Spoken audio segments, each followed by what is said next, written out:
How's it going? Welcome back to Ghost of Tabor. Today I want to give some tips on how to improve your aim in VR games, especially Tabor, obviously, because there are a few ways to actually improve your aim besides just practicing and getting better. And the first tip is in our settings menu, of course. Having the right settings is always super important in any game, but the two settings to actually consider in this menu is the virtual gun stock and the hand pitch rotation offset. So starting with the virtual gun stock, this is basically as it describes, a virtual gun stock. Kind of puts a collider in like your chest area. So if you grab a actual rifle, it'll actually interact with your chest. It's getting collided. Where if you turn it off and then do that, it just phases right through like this. You can see I also can like easily kind of wave my gun around like this. But with the virtual gun stock on, it makes that much more of a fluent motion when you're doing this, and you can also see it collides and gets stuck with the back of your chest in order to give you more stable aim. So it basically just makes your whole gun more stable and like more smooth, which obviously helps you with better aim. So that's obviously personal preference, but 100% that is a great setting to turn on if you don't have it on already. And then the next setting is the hand pitch rotation offset. A lot of people don't know about this setting. Some people don't even need it. But basically what this does is, let's say we put that to 56. Now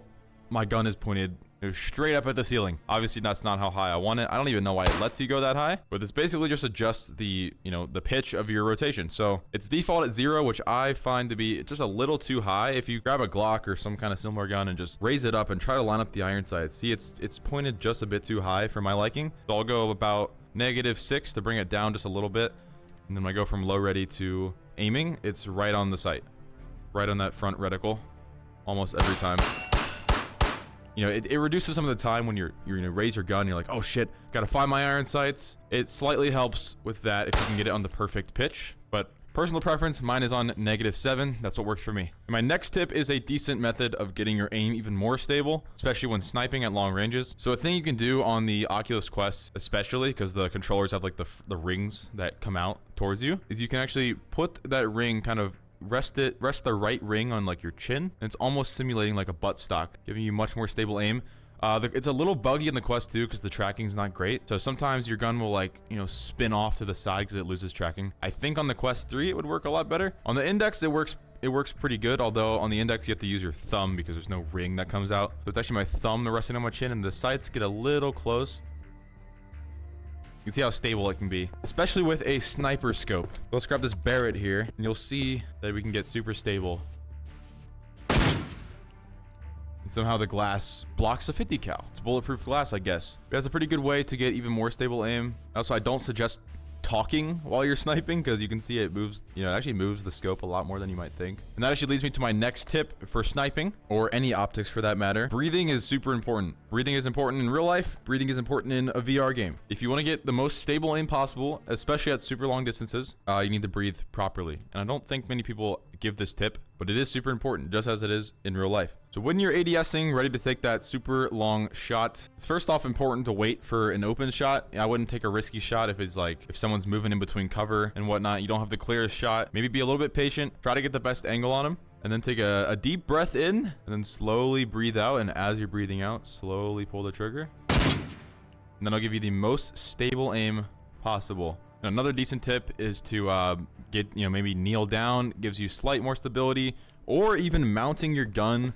on a surface. So this game obviously has physics, and not many people use that to their advantage. So if you actually rest your gun on, a surface, you can see how stable that is vertically, and then combine that with the breathing. I should be able to wall bang this plywood here, but we'll see. You can see it's a little buggy with the physics, but for the most part, you get the angle just right, you'll get much more stable aim.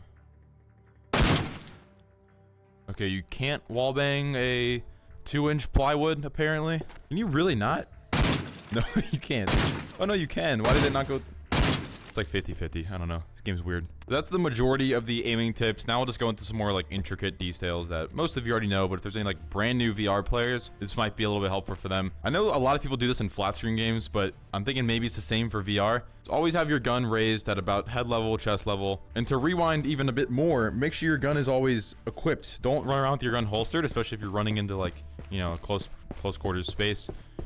You're dead. You're done for. You always have your gun equipped in your hands unless you're looting something or doing something that requires you to, have your hands out. But having your gun up and ready at the right time is always super important. You never know when there's an enemy just hiding around a corner.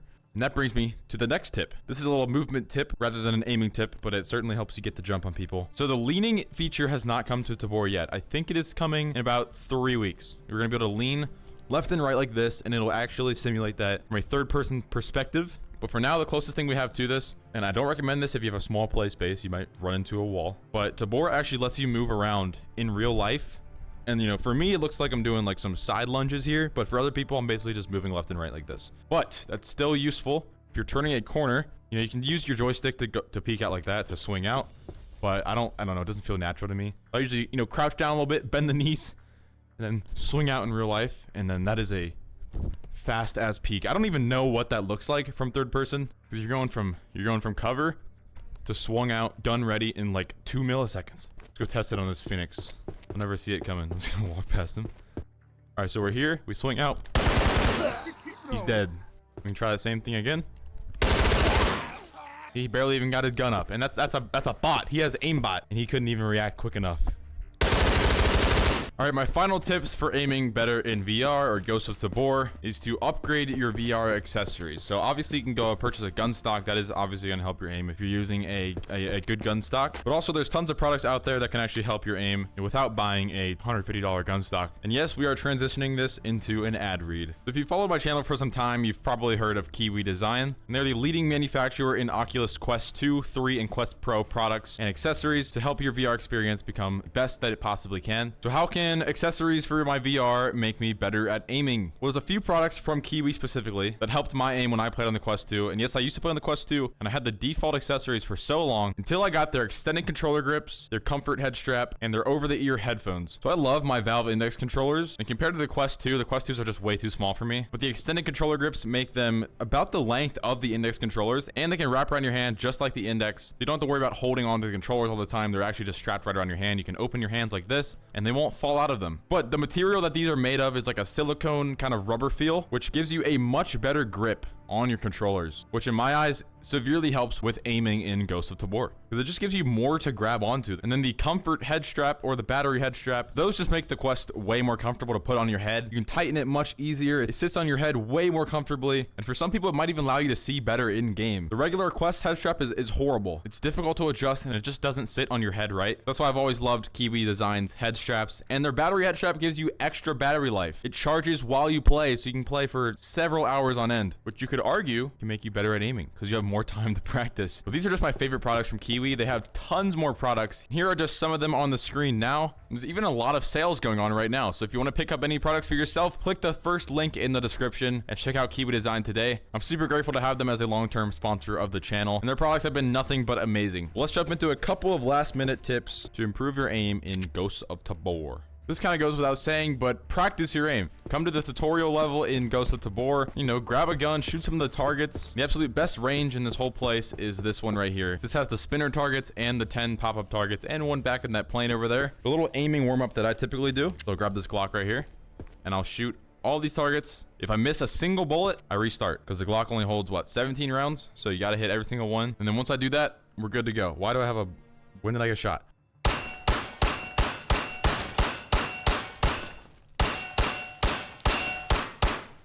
Okay, well, we still got one round, actually. So, we missed, what, 2 shots? But we still completed the whole course there. And that's always just a good warm-up, or, you know, if you practice that over and over, your aim will improve. The sniping course isn't great here, especially it doesn't even work. Like, the windows are bulletproof, so you can't even shoot those targets back there. So what I would recommend for sniping training is to just grab, you know, whatever snipers you got on hand, and then just hop into a training raid on Island of Tabor. I mean, anything you bring to training, you'll never lose. It's just free practice. You'll get to kill all the scavs on the island. You can mess around with bullet drop, bullet travel, everything like that, with absolutely no cost. So bring your best gear and have some fun just shooting scavs. And again, just get familiar with all the weapons. That's the best way to improve, is to just practice.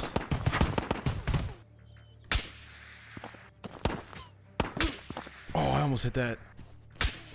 My final tip is to just get familiar with some of the guns. If you have your Spectre leveled up, you can get most guns available in this kiosk right here, and literally just grab some guns and try them out. You can use any of these guns at the market with no cost, so just pop a mag in and see how they feel. get familiar with some of the guns, and then that way you have all the guns under your belt. So if you ever find them in raid, you're ready to go. But that's gonna do it for this tips video. I just wanted to make a quick little aiming guide for Ghost of Tabor to hopefully help some of you out. So if this guide helped you, make sure to leave a like and subscribe. I'd really appreciate it. I will see you guys in the next video. Peace out.